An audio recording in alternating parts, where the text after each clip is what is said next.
Hello, everyone. It's your host, Ellen Nicholas Rathbone, sensuality consultant and life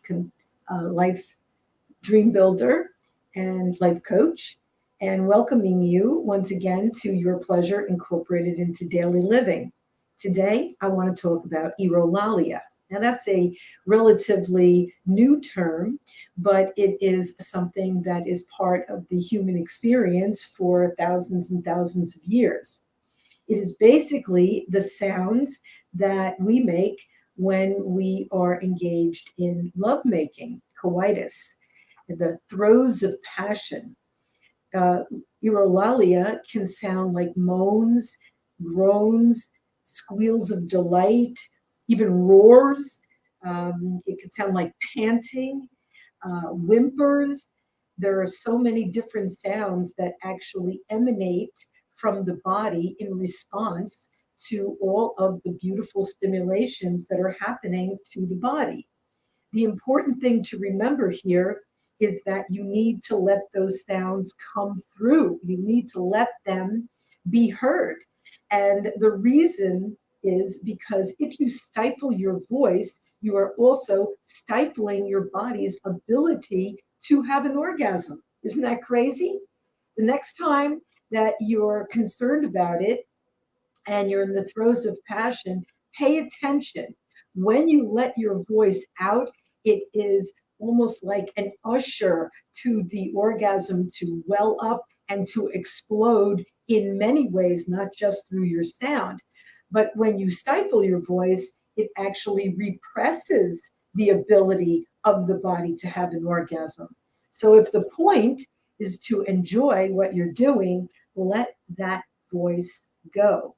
Now, for all those people out there who have young children, I always say it's really a good idea to make sure that you have a lock on your door. I don't agree with people leaving their door unlocked so that anybody can walk in. Believe it or not, you were people that deserved pleasure before you became parents. And so you still deserve pleasure today. So put a lock on that door. And if you're handy like my husband, put soundboarding between the rooms so that no one can hear. Now, of course, if you can't afford all of that or just don't have the means, then when the time comes to let those noises out, make them into a pillow, do them into something else so that you can still let them go, but without everybody hearing what's going on.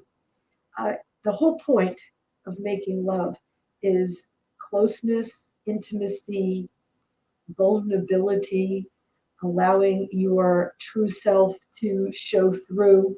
And if you are stifling your voice, you are definitely stifling a very real part of you that needs to be expressed, that wants to be expressed, and that will lend itself greatly to your pleasure. So I hope you enjoyed this. Erolalia for everyone. Next week, I'm going to have another talk. I'm going to have a few guests coming up in April. I'm very excited about them. So please join me again next week. And if you like the topics that I share, please share this with your friends. Please share this website with your friends, this talk with your friends, because Facebook, YouTube, all of these places, just by the fact that I'm talking about anything that has to do with pleasure, believe it or not, uh, doesn't allow me to boost the page. So it is only through word of mouth that any of this information will get out there. A lot of people are embarrassed about their voices. They're embarrassed about being heard. Let that go. That is something that somebody else's inhibition, somebody else's paradigm of how things should be. And it's just harmful. It's just wrong. It's just stifling. It's not healthy. It's just not good. And love yourself and know that as a human animal, you have a voice and it's okay to let it go, to let it out, whatever it sounds like. And you will be surprised how incredibly intense Your orgasms will be when you allow your voice to be heard. Whatever's supposed to come out, just let it out. And it will feel so much sweeter, so much nicer, so much better. Anyway, thank you so much for joining me. I'll see you again next Wednesday for another conversation on pleasure. This is your host, Ellen Nicholas Rathbone, life coach, sensuality consultant, author, and someone who believes in the human potential for pleasure. So enjoy. Thank you so much for joining me, and I'll see you next